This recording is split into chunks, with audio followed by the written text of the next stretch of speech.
그리고 사도 바울의 인생에 있어서 그 삶이 이렇게 완전히 변화되는 사건이 이제 하나님이 바울을 부르시는 그 사건이었어요. 이제 다메섹으로 가는 길에 하나님이 부르시잖아요. 사울아, 사울아 이렇게 불러주셨거든요. 이제 바울의 이름이 사울이었습니다. 이제 사울이었다가 이제 이름이 바울로 바뀌는데 이 사울로 살아갈 때에는 유대교에서 굉장히 열심을 갖고 있는 사람이었습니다. 그래서 사도행전에 보면 스데반이 이제 순교하는 그 장면에 사울이 이렇게 등장하게 됩니다. 그래서 사도행전 7장 58절 보면 성 밖으로 내치고 돌로 칠세 증인들이 옷을 벗어 사울이라 하는 청년의 발 앞에 두니라 이렇게 말씀합니다. 그래서 스데반이 순교하기 직전에 사울 발 앞에 가게 되는 그 앞에 엎드리게 되는 거죠. 근데 그때 사울의 모습을 보면 굉장히 냉정한 사람입니다. 왜냐하면 지금 스데반이 죽어가고 있는 거거든요. 돌에 맞아서 이제 죽는 그 상황인데 사람이 죽어가는데 뭐 안타까움도 없고 정말 냉정한 반응인 거죠. 오히려 사울은 스데반의 죽음에 대해서 성경을 보니까 마땅히 여기더라. 넌 죽어도 싸. 뭐 이런 반응을 이제 보이고 있다라는 거죠. 그런데 반대로 스데반이 순교할 때 믿는 사람들은 크게 울었습니다. 근데 믿음의 사람이 특별히 스데반 같은 경우는 7 집사로 택한 교회 안에서 택한 일꾼이었는데 어느 날 돌에 맞아서 순교하는데 그걸 보고 가만히 있을 수가 없잖아요. 마음이 얼마나 아프겠어요. 근데 사울은 그 모습을 보고 너무 냉정하고 성도들은 막 크게 울고 있었어요. 일반적으로 감정으로 보면 누군가 죽을 때 슬픔을 경험하는 게 정상적인 겁니다. 하지만 유대인들을 보면 특별히 사울과 같은 사람들 보면 스데반이 순교할 때 슬픔보다 오히려 기쁨이 더 커 보입니다. 스데반을 향해서 돌을 던진 사람들은 자신들이 옳은 일을 했다고 생각했기 때문에 그렇게 했던 거죠. 그런데 어떻게 이런 일이 일어날 수 있었냐면 사람의 마음이 완악해져서 그런 겁니다. 완악해지면 죽어가는 걸 보고도 그런 반응을 보이는 거예요. 그리고 같이 돌을 던졌죠. 그런데 스데반을 향해서 돌을 던질 때 이 돌을 던지는 사람들의 모습을 보니까 사도행전에 보면 이렇게 설명하고 있습니다. 7장 54절 그리고 57절 보면 그들이 이 말을 듣고 마음에 찔려 그를 향하여 이를 갈거늘 또 57절 보면 그들이 큰 소리를 지르며 귀를 막고 일제히 그에게 달려들어. 그래서 이 마음이 완악했던 사람들에게 나타나는 두 가지 모습이 하나 있었는데 마음에 찔렸으면 어떻게 해야 될까요? 보통은 마음에 찔리면 뭐 잘못했다고 사과를 하든지 신앙적인 언어로 표현하자면 마음에 찔리면 회개를 하든지 아니면 주의 말씀에 순종하든지 이런 반응이 나와야 되는데 이를 갈아요. 막 분노하는 거죠. 그리고 나서 큰 소리를 지르며 귀를 막고 일제에 달려들었다 이랬습니다. 귀를 막더라는 거예요. 그러니까 마음이 완악해지면 어디가 막히냐면 닫히냐면 귀가 막히고 닫히는 겁니다. 그래서 안 들리는 거예요.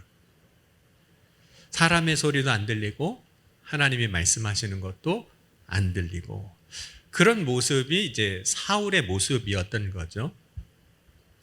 그런데 그 완악했던 사울이 이제 자기의 생각과 계획을 가지고 이제 다메섹으로 가는 길에 이제 부활하신 예수를 만났는데 그때 주님이 사울을 불러주신 거예요.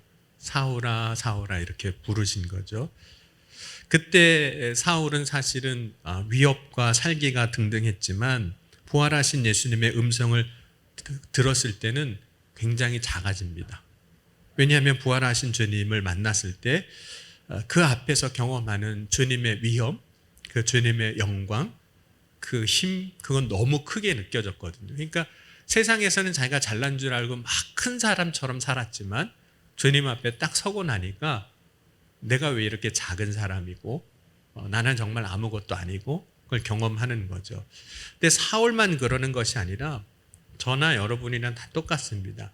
그런 세상에서 그렇게 잘 나가는 사람도 주님 앞에 서면 어떨까요? 사실은 보잘것없는 존재인 거죠. 작아질 수밖에 없습니다. 내세울 게 사실 아무것도 없는 거죠. 그래서 사울이 부활하신 주를 만났을 때 자신의 존재를 발견해요. 내가 세상에서 그 당시 유대교에서 굉장히 뛰어나고 가말리엘에서 공부하고 똑똑하고 잘 나가는 잘난 사람인 줄 알았는데 주님 앞에 서 보니까 나는 진짜 아무것도 아니구나. 그걸 아는 거죠. 자기가 내세웠던 것, 자신이 의로 자랑했던 것, 주님 앞에 가니까 다 죄일 뿐이에요. 부끄러운 것 뿐인 거죠. 그래서 사울이 예수님 앞에 내가 죄인입니다. 이런 고백을 할 수밖에 없는 거죠. 그때 내가 죄인이란 사실을 이제 사울이 알고 고백하는 장면이 이렇게 성경은 표현하고 있어요. 사도행전 9장 9절을 보면 사흘 동안 보지 못하고 먹지도 마시지도 아니하니라. 그래서 두 가지 우리가 구분해서 봐야 되는데 사울이 사흘 동안 보지 못한 것은 하나님께서 그렇게 하신 것 같아요. 나중에 이제 아나니아가 찾아와서 안수할 때 눈에서 비늘 같은 것이 벗어져서 비로소 볼 수 있게 되는 거 보니까 보지 못하게 된 것은 하나님이 그렇게 하신 것 같아요.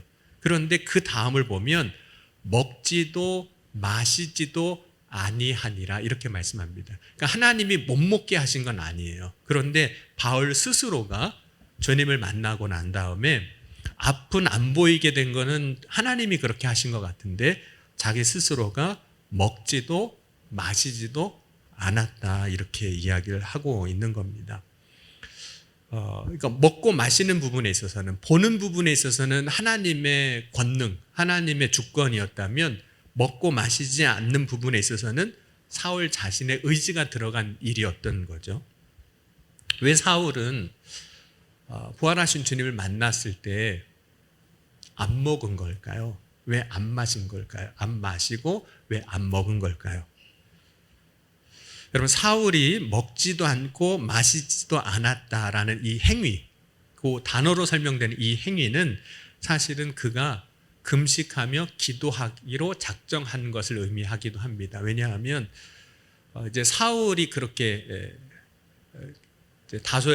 다메섹으로 가서 직가란 거리 가가지고 있을 때 아나니아를 주님이 이제 보내시잖아요. 그런데 아나니아를 보낼 때 뭐라고 말씀하시냐면 그가 거기서 기도하고 있으니까 내가 가서 안수기도 해줘라 이렇게 말씀하시는 장면이 나옵니다. 그러니까 바울이 먹고 마시지 않기로 한 것은 무슨 기도하기로 작정한 걸까요? 주님을 만나고 금식 기도하기로 사실은 작정한 거예요. 이거는 자기의 의지가 들어간 거예요. 보지 못하게 된 것은 하나님의 권능이라면 내가 주님 만났을 때 금식 기도해야겠구나 이렇게 작정을 했다는 거예요. 여러분 사울이 주님 만나고 왜 금식 기도를 작정했을까요? 왜 금식 기도 작정했을까요? 이유는 딱 하나예요. 어떤 의미로 금식 기도를 작정했는지. 그럼 사울이 왜 금식 기도를 작정했는지를 우리는 이 장면을 통해서도 볼 수 있습니다. 여러분 다윗이 하나님 앞에 자기의 죄를 회개하는 장면이 사무엘하 12장에 나옵니다. 우리아에나 밧세바를 범하고 자녀를 낳았을 때 낳은 다음에 하나님께서 선지자를 통해서 그의 죄를 말씀하시잖아요. 그때 이제 사무엘하 12장 13절 보면 다윗이 이렇게 고백합니다. 내가 여호와께 죄를 범하였습니다. 이런 고백해요. 그리고 나서 금식을 합니다. 사무엘하 12장 16절 17절 보면 다윗이 그 아이를 위하여 하나님께 간구하되 다윗이 금식하고 안에 들어가서 밤이 새도록 땅에 엎드렸으니 그 집의 늙은 자들이 그 곁에 서서 다윗을 땅에서 일으키려 하되 왕이 듣지 아니하고 그들과 더불어 먹지도 아니하더라. 자기의 죄를 이제 회개할 때 이제 금식기도하는 그 다윗의 장면을 이제 보게 되는 겁니다. 그러니까 사울이 다메섹으로 가다가 부활하신 주를 만났을 때 아픈 내 의지로 뭐 보고 안 보고는 아니었지만 먹고 마시는 문제에 있어서만큼은 이제 내가 결단한 거예요. 내가 이제 금식기도 해야겠구나 하고 결단한 겁니다. 여러분 사울이 이제 예수님을 다메섹으로 가는 길에 만났을 때 제일 먼저 한 것이 회개인 거죠. 주님 만나고 그 부르심 가운데 제일 먼저 한 게 회개입니다. 그리고 이제 그 부르심에 응답을 해서 이제 전도자가 되는 거죠. 복음을 전하는 사람이 되는 겁니다. 특별히 이제 아나니아를 통해서 사울을 향한 부르심을 이렇게도 말씀하셨어요. 내 이름을 이방인과 임금들과 이스라엘 자손에게 전하기 위하여 택한 나의 그릇이라 이렇게 말씀을 했습니다. 그럼 이제 사울이 그릇으로 택함을 받은 거잖아요. 그러면 하나님이 쓰시는 그릇이 되기 위해서 어떻게 준비되는 게 좋을까요? 어떤 그릇으로 준비되어야 될까요?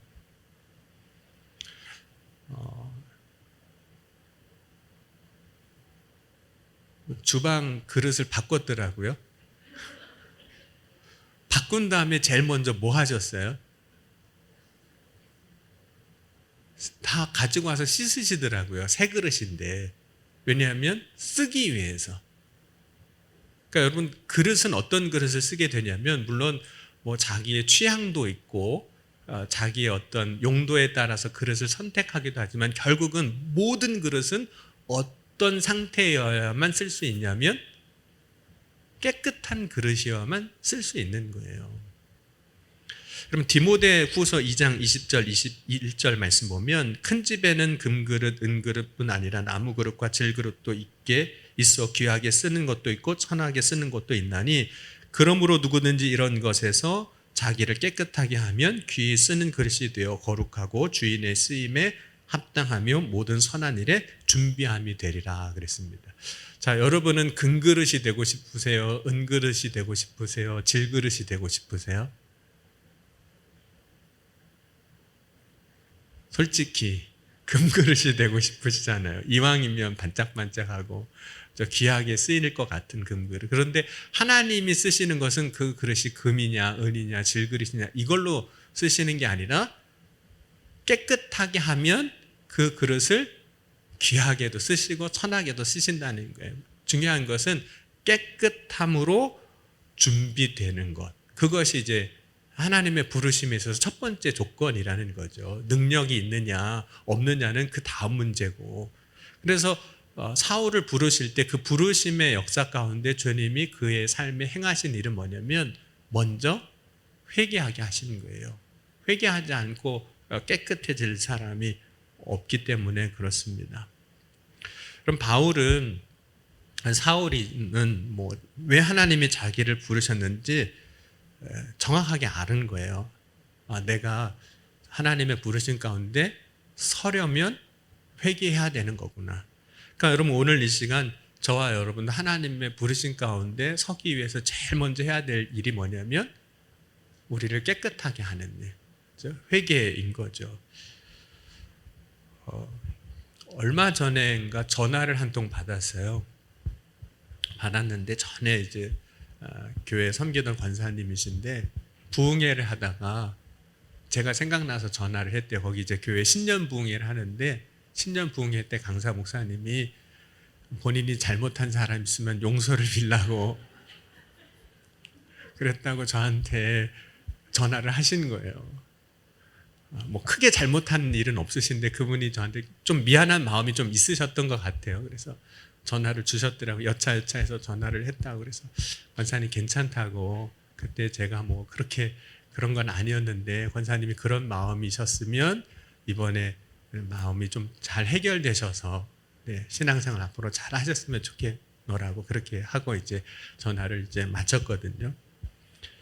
여러분 우리가 하나님 앞에 이렇게 준비가 될 때 회개함으로 준비하면 우리가 하나님 앞에 쓰일 때 조금도 부족함이 없습니다.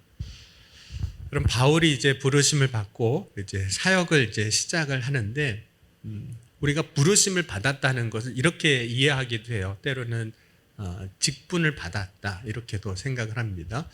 로마서 오늘 함께 보는 1장 5절에 보면 그로 말미암아 우리가 은혜와 사도의 직분을 받아 그의 이름을 위하여 모든 이방인 중에서 믿어 순종하게 하나니, 사도의 직분을 받았다 이렇게 이야기를 합니다. 물론 이제 바울이 부르심 가운데 사도의 직분을 받은 건 맞아요. 그러나 바울만 직분을 받은 것이 아니라 예수를 믿는 저나 여러분이나 다 동일한, 바울도 마찬가지고 다 동일한 직분을 받았는데, 그 직분이 뭐냐면 성도로서의 직분이에요. 그러니까 사도로서는 이제 바울이었지만 모든 사람이 다 동일하게 받은 직분, 부르심이 있는데 그건 성도예요. 오늘 1장 7절 한번 같이 보겠습니다. 로마에서 하나님의 사랑하심을 받고 성도로 부르심을 받은 모든 자에게 하나님 우리 아버지와 주 예수 그리스도로부터 은혜와 평강이 있기를 원하노라. 저와 여러분이 다 성도로 부르심을 받은 사람이에요. 그러니까 어떤 일을 위해서 어떤 직책이나 직분을 맡을 수도 있지만 그것보다 먼저 앞선 부르심은 뭐냐면 성도로 부르심을 받은 거예요. 여러분은 성도로 부르심을 받았다, 성도의 직분을 받았다라고 할 때 어떠세요? 너무 좋으세요? 성도의 직분? 아마 감흥이 별로 없을 수도 있어요. 아니 뭐 성도인데 이렇게. 왜냐하면 이 한국 사회 안에서 특별히 이 직분이 작고 높음과 낮음으로 이렇게 이야기될 때가 많거든요. 그렇죠? 예를 들면 이런 거예요.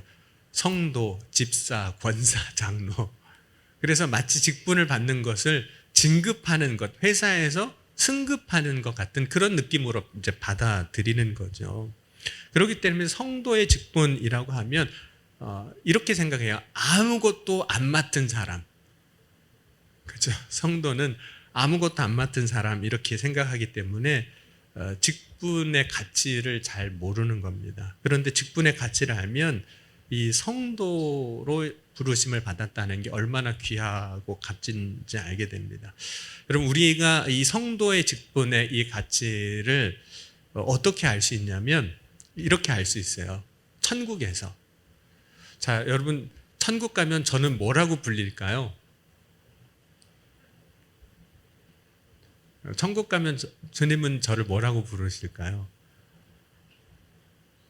목사라고 부르실까요? 그러면 나중에 이런 일이 또 천국에서 벌어질 거예요. 이쪽에는 청량리 교회 모임, 여기는 아무개 교회 모임, 청량리 구역, 무슨 구역, 뭐 이렇게 다 모일 거예요. 서울연회는 이쪽에 모이고, 충청연회는 저쪽에 모이고, 장로교는 이쪽에 모이고, 감리교는 이쪽에 모이고. 근데 천국은 그런 곳이 아니잖아요. 성도는 다 어떻게 불릴까요?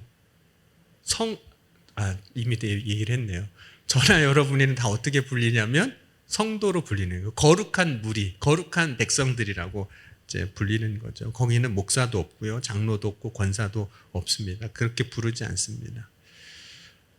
만약에 목사로 불리면 이제 목사님들이 얼마나 또 많겠어요. 그러면 주님이 박 목사 그러면은 누굴 부르는 거예요?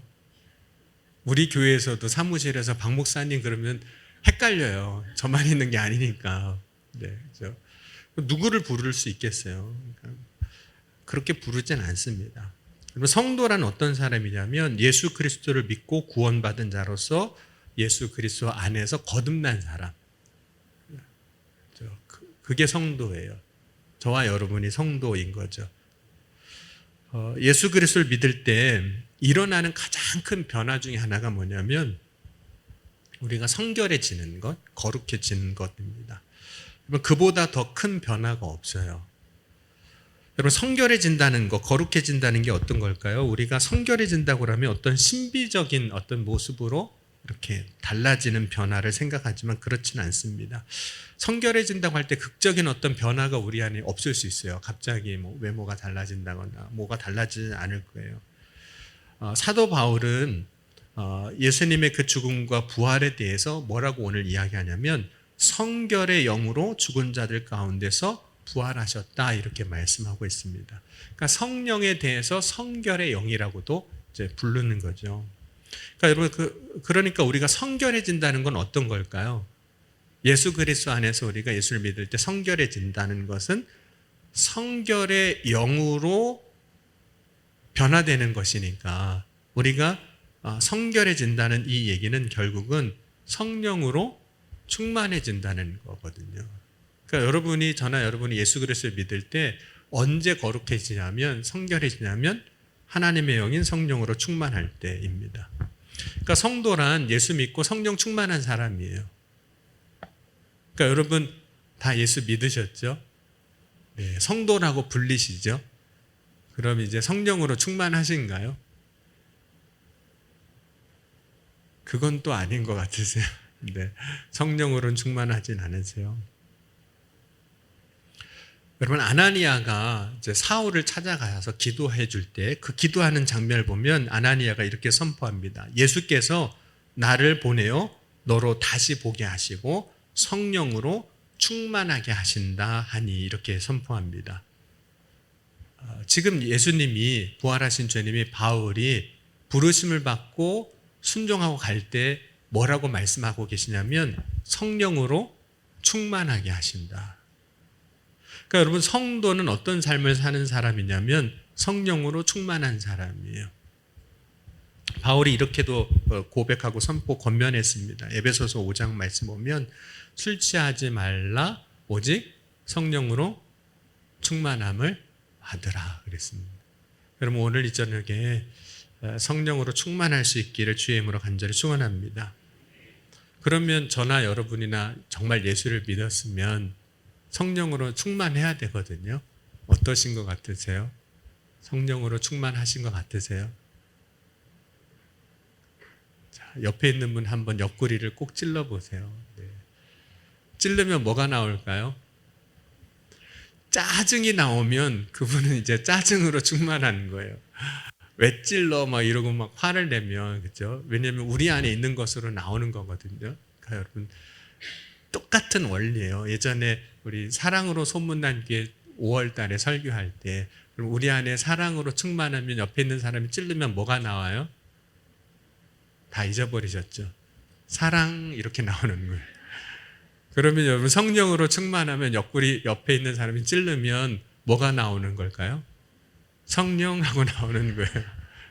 근데 이 성령으로 충만한 사람이 성령으로 나온다는 게 그냥 우리가 말로 표현은 이렇게 성령 이렇게 했지만, 성령으로 충만한 사람은 어떻게 표현되냐면 이렇게 표현돼요. 특별히 사도행전 말씀 가지고 우리가 계속 로마서 같이 이렇게 비교해서 볼 텐데, 여러분, 스데반이 이제 돌에 맞아 순교하는 장면에 보면 이런 모습이 나옵니다.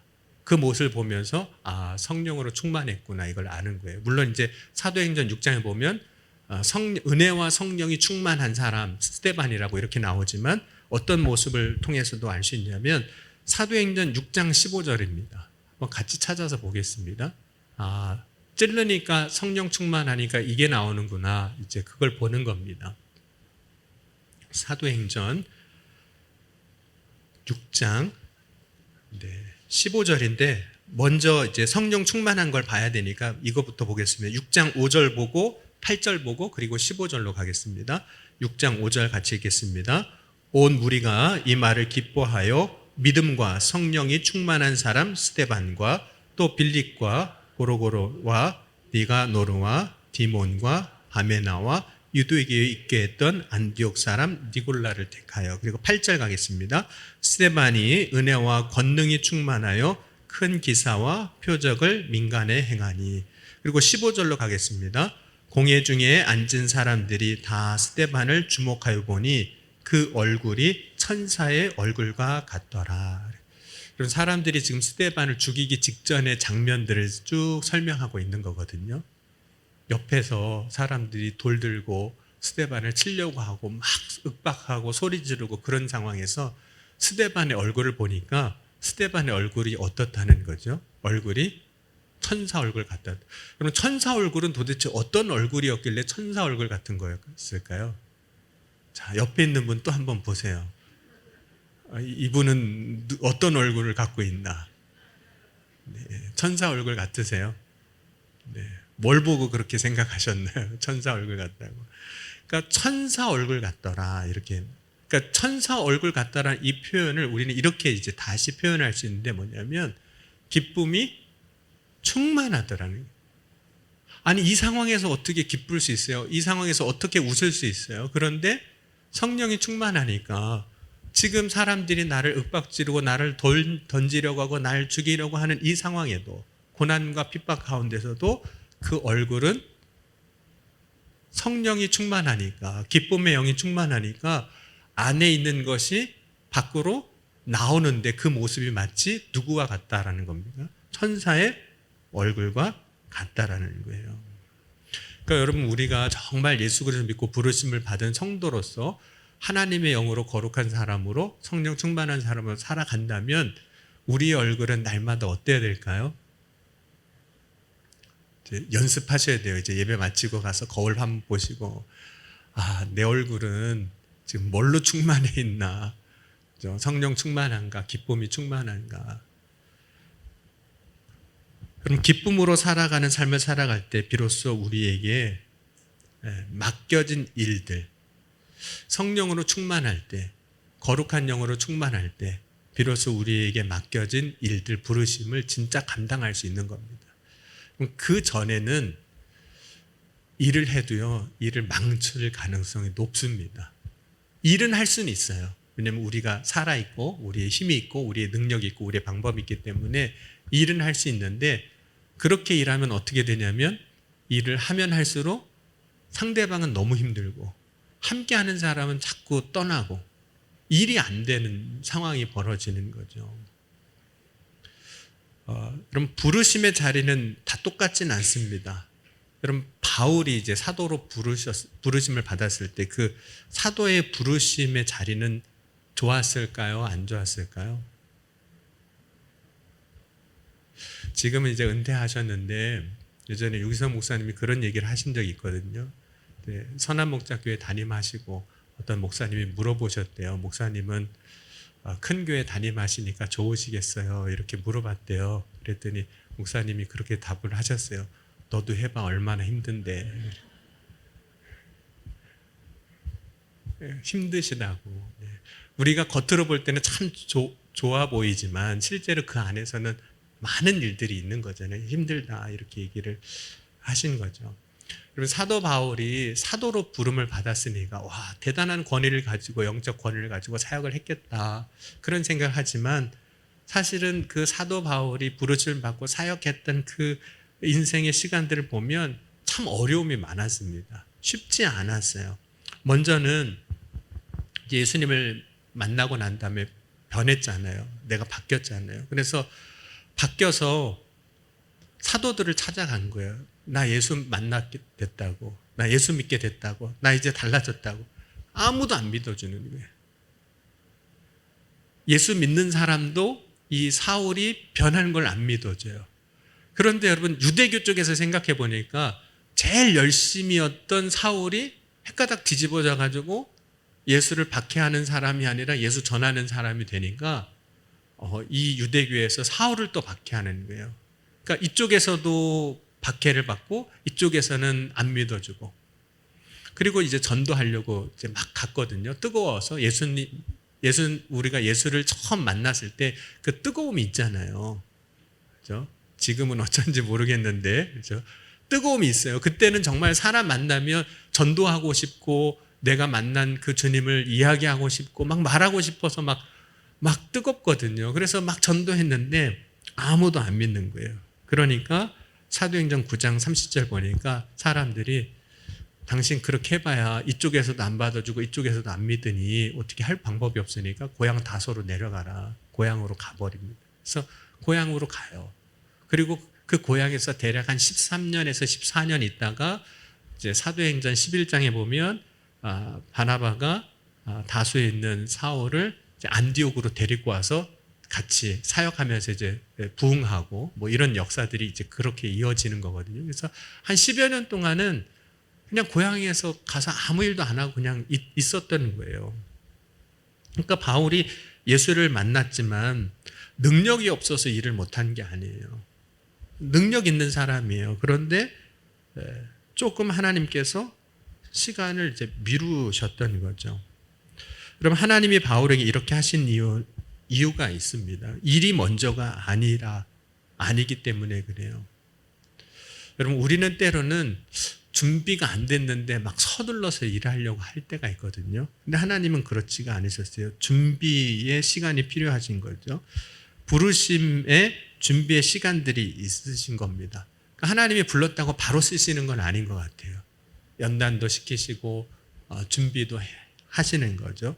그리고 그 준비의 첫 번째가 이제 쓰임에 합당한 그릇이 되게 하시는 거예요. 그것이 이제 거룩하게 하는 것, 깨끗하게 하는 것, 자기를 깨끗하게 하면이라고 말씀하신 것처럼, 여러분 회개가 부르심에 대한 응답의 첫 번째입니다.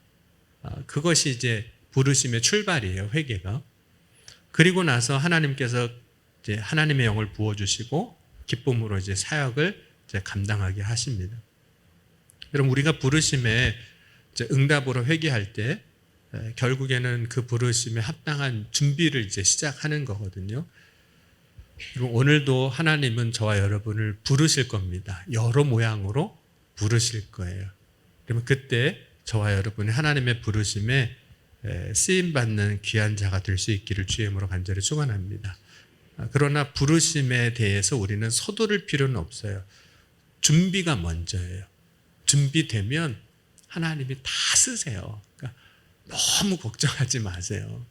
그러니까 저도 이제 목회를 시작할 때 과연 목회를 어떻게 할 수 있을까 그런 고민과 걱정이 참 많았어요. 왜냐하면 어떻게 해야 될지도 잘 모르고 아버님이 목회하시는 건 보기는 했지만 그걸로 뭐 준비가 되는 건 아닌 것 같고, 왜냐하면 시대가 다 바뀌었잖아요. 그러니까 지금 와서 생각해 보면 그때 했던 걸 또 할 거는 별로 없는 것 같아요. 방법론적으로 이야기하자면. 그럼에도 불구하고 하나님이 이렇게 쓰시는구나. 그래서 여러분은 저에 대해서 어떻게 생각하실지 모르지만 하나님이 저를 쓰실 것에 대한 기대는 저는 갖고 있어요.